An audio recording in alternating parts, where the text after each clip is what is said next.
अस्सलाम वालेकुम। अगर आपका इन्वर्टर भी बार बार जलता है या फिर बार बार ख़राब होता रहता है तो फिर आप उसको कैसे महफूज बना सकते हैं। तो इसमें सबसे पहले जो चीज़ें हैं, दो चीज़ें आपको चेक कर लेनी है। एक तो आपको अपना लोड चेक करना है, दूसरा आपको ये चेक करना है कि आपका इन्वर्टर कहीं हीट अप तो नहीं हो रहा।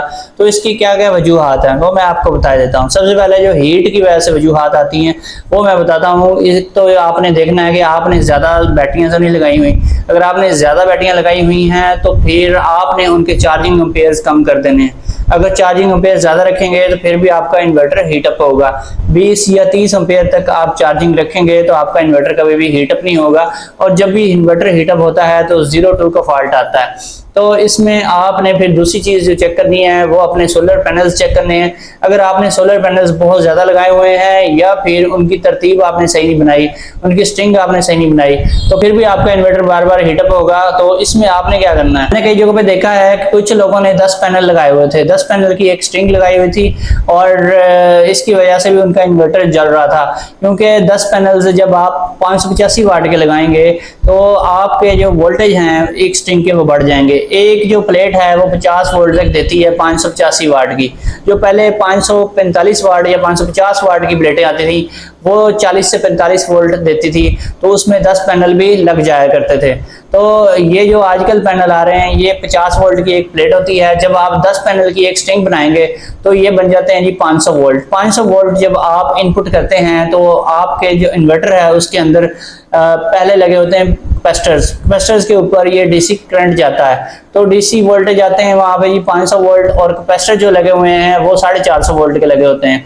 450 या 400 वोल्ट के कैपेसिटर लगे होते हैं तो वो ओवर वोल्टेज की वजह से फट जाते हैं। तो जब भी ऐसे आप करेंगे तो आपके इन्वर्टर के कैपेसिटर फट जाएंगे। अगर वहाँ पे आपके इन्वर्टर के अंदर 600 वोल्ट वाले या 650 वोल्ट वाले कैपेसिटर्स लगे हुए हैं तो फिर वो नहीं फटेंगे और आपका इन्वर्टर ख़राब नहीं होगा।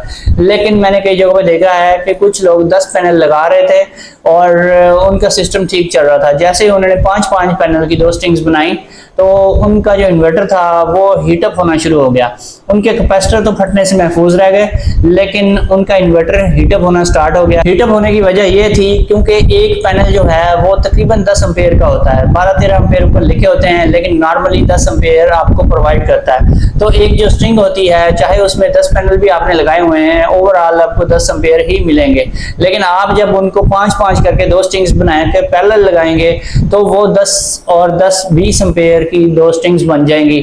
20 एम्पेयर की 2 स्ट्रिंग्स बनेगी और उसमें 5-5 पैनल होंगे। ठीक है, तो आपका जो इन्वर्टर है वो तकरीबन 16 या 18 एम्पेयर के लिए बना हुआ है। कुछ इन्वर्टर्स जो हैं ओल्ड मॉडल्स के खास तौर पे 16 या 18 एम्पेयर उन पे लिखा हुआ भी आता था, लेकिन आजकल जो है इसकी रेंज बढ़ चुकी है। आजकल ज़्यादातर जो इन्वर्टर्स हैं वो 20 एम्पेयर या फिर 25 एम्पेयर या 26-28 एम्पेयर उनके ऊपर लिखे होते हैं। और इससे भी बड़े जो हैवी वेट इन्वर्टर होते हैं उनमें 30 और 35 एम्पेयर की कैपेसिटी भी होती है।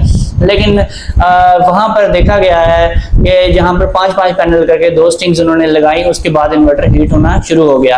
तो इस वजह से भी इन्वर्टर हीट होता है। अगर कहीं 6-6 पैनल्स या फिर 7-7 पैनल्स या फिर 8-8 पैनल्स की डबल स्ट्रिंग लोगों ने लगाई तो वो उनके इन्वर्टर भी हीटअप होने शुरू हो गए। तो इसका सोल्यूशन तो यही है कि आप 10 पैनल भी ना लगाएं, आप सिर्फ एक स्ट्रिंग बनाएं 9 पैनल्स की, और इससे ये होगा कि आपके जो वोल्टेज हैं वो भी 400 से 450 वोल्ट तक रहेंगे, इससे ज़्यादा एक्सीड नहीं होंगे। जब वोल्टेज बढ़ते हैं तब भी प्रॉब्लम आती है, जब एम्पेयर्स बढ़ते हैं तब भी प्रॉब्लम आती है। चीज़ों का आपने लाजमी ख्याल रखना है। इसके अलावा जो दूसरी चीज़ है वो है हीट, जो आपके इन्वर्टर को सबसे ज़्यादा ख़राब करती है। तो इसमें आपने देखना है कि आपने इन्वर्टर की इंस्टॉलेशन कहाँ पे करवाई है। अगर आपने किसी ऐसी जगह पे रखा हुआ है अपना इन्वर्टर जहाँ पे बहुत ज़्यादा हीट है या फिर वहाँ से हवा की क्रॉसिंग नहीं है, जैसा कुछ लोग ममटी वगैरह में लगाते हैं क्योंकि घरों में इतनी स्पेस नहीं होती तो वो ममटी में लगा देते हैं, या फिर गैराज में ऐसी जगह पे लगाते हैं जहाँ पे धूप आ रही होती है तो वहाँ पे भी इन्वर्टर हीटअप हो जाता है। लेकिन सबसे ज़्यादा इन्वर्टर ममटी पे लगा हुआ हो तो हीटअप होता है, या फिर लोगों ने बरामदे में लगाया हुआ होता है ऊपर वाले पोर्शन में या फिर नीचे। बरामदे में भी इन्वर्टर इन्वर्टर नहीं लगाना चाहिए, क्योंकि वहाँ पे भी नमी बहुत ज़्यादा आती है, नमी की वजह से भी इन्वर्टर ख़राब होते हैं और हीट भी आती है, हीट की वजह से भी इन्वर्टर ख़राब होते हैं। तो इन चीज़ों का आपने लाजमी ख्याल करना। अगर आपके पास कोई और जगह नहीं है जहाँ पे आप उसको चेंज करें, तो फिर आप उसके ऊपर पंखा लगा दें। पंखा जो है दिन के टाइम चलाएं और शाम को बंद कर दें। दिन के ऊपर सोलर के ऊपर फ्री में चलेगा, उसका कोई लोड नहीं है। और फिर इसके अलावा आप कंप्यूटर सप्लाई वाले जो फैंस होते हैं 12 वोल्ट के, 3 इंच वाला पंखा या 3.5 इंच वाला, 2 पंखे आप इन्वर्टर के साइडों पे लगा दें जहाँ पे फिल्टर लगे होते हैं। तो वहां से भी वो ठंडी हवा अगर अंदर फेंकते रहे इन्वर्टर के अंदर, तो इन्वर्टर जो है उसका टेम्परेचर काफी हद तक कम हो जाता है। कई जगहों पे मैंने ये लगवाए हैं और वहां पे ये प्रॉब्लम सॉल्व हो गई है। इसके अलावा एक और बहुत इंपॉर्टेंट फैक्टर है, वो है आपका लोड। अगर आप लोड बहुत ज्यादा डालते हैं तो फिर भी आपका इन्वर्टर हीट अप होगा, क्योंकि IP21 इन्वर्टर्स जो हैं वो हीट की वजह से और लोड की वजह से इनमें सारी कंप्लेंट्स आती हैं। ये जितने मर्जी अच्छे हों, जिस मर्जी अच्छी कंपनी का ले लें, ये हीटअप भी होते हैं, ओवरलोड भी हो जाते हैं और जलते भी ये ज़्यादा हैं। इनकी कंप्लेनें बहुत ज़्यादा हैं, बहुत ज़्यादा कंप्लेनें हैं। IP21 वो इन्वर्टर्स होते हैं जिनके नीचे फ़ैन लगे होते हैं, एग्जॉस्ट फ़ैन, जो इन्वर्टर के अंदर से हीट को एग्जॉस्ट करते रहते हैं। तो इसमें आपने क्या करना है, अगर आपका लोड है 3 किलोवाट, तो फिर आपने 3 किलोवाट का इन्वर्टर नहीं लगाना, आपने लगाना जी 6 किलोवाट का इन्वर्टर। अगर आपका लोड बनता है 4 साढ़े 4 किलोवाट, तो फिर आपने 4 किलोवाट का इन्वर्टर नहीं लगाना, आपने 6 किलोवाट का इन्वर्टर लगाना है। और अगर आपका लोड 5 किलोवाट है, अगर आपका लोड 5 किलोवाट है या इससे थोड़ा सा ज्यादा है, तो फिर आपने 6 किलोवाट का इन्वर्टर नहीं लगाना, आपने 8 किलोवाट का इन्वर्टर लगाना है। तो सिंपल लफ्जों में आपको मैं समझा देता हूं कि अगर आपने एक AC चलाना है तो फिर आपके लिए 3 किलोवाट का इन्वर्टर काफी है।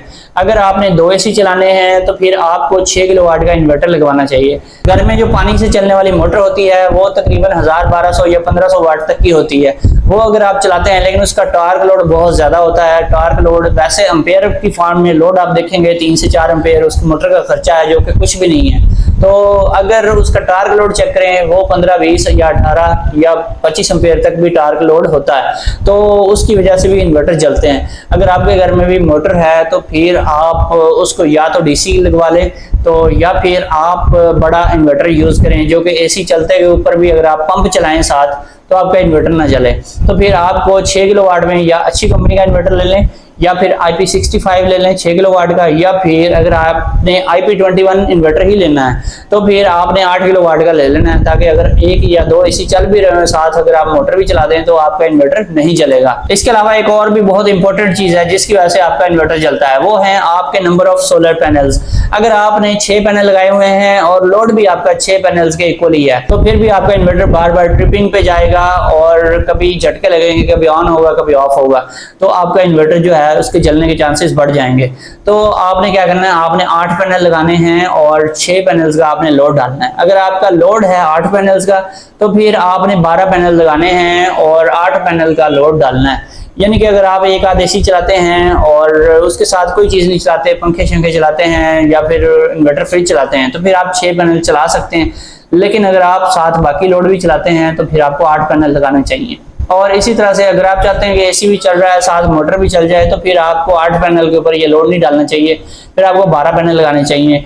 और इसके अलावा अगर आप विदाउट बैटरी इन्वर्टर यूज कर रहे हैं, जिसके साथ आप बैटरी नहीं लगाते, तो फिर आपने पैनल लाजमी ज़्यादा से ज़्यादा लगाने हैं उसके साथ, ताकि आपका जो लोड है, क्योंकि वो बगैर शेयरिंग के चल रहा है और उसके ट्रिपिंग के चांसेस बहुत ज़्यादा होते हैं। कभी बादल आ जाता है, 1 सेकंड के लिए भी अगर उसमें पावर में कमी आती है तो आपका जो इन्वर्टर है बगैर सपोर्ट के चल रहा होता है, फिर वो उड़ जाता है। तो इसमें भी आपने पैनल ज़्यादा से ज़्यादा लगाने हैं। अगर आपका लोड है 6-7 पैनल का, तो आप कोशिश करें 10-12 पैनल लाजमी लगाएं, ताकि आपका इन्वर्टर कभी ना जले। और मैंने अक्सर जगहों पे देखा है जिन्होंने पैनल ज़्यादा लगाए हुए हैं वो सुकून से चला रहे हैं, उनका बेकार इन्वर्टर भी उनको बहुत अच्छी परफॉर्मेंस दे जाता है। इसके अलावा आप एक और काम कर सकते हैं, अगर आपके पास इतना सरमाया नहीं है कि आप पैनल बढ़ा सकें फौरी तौर पर, तो फिर आपको वापडा शेयरिंग वाला इन्वर्टर यूज़ करना चाहिए। आपको वापडा हर वक्त इन्वर्टर के अंदर अवेलेबल रखनी चाहिए। वापडा के साथ शेयरिंग करके आपका लोड चले, तो फिर भी आपका इन्वर्टर कभी नहीं जलेगा। थोड़े पैनल ही लगाएं, फिर भी आपका इन्वर्टर नहीं जलेगा और बेहतरीन काम करेगा। दोस्तों फिर मिलेंगे नेक्स्ट वीडियो में। अल्लाह हाफिज।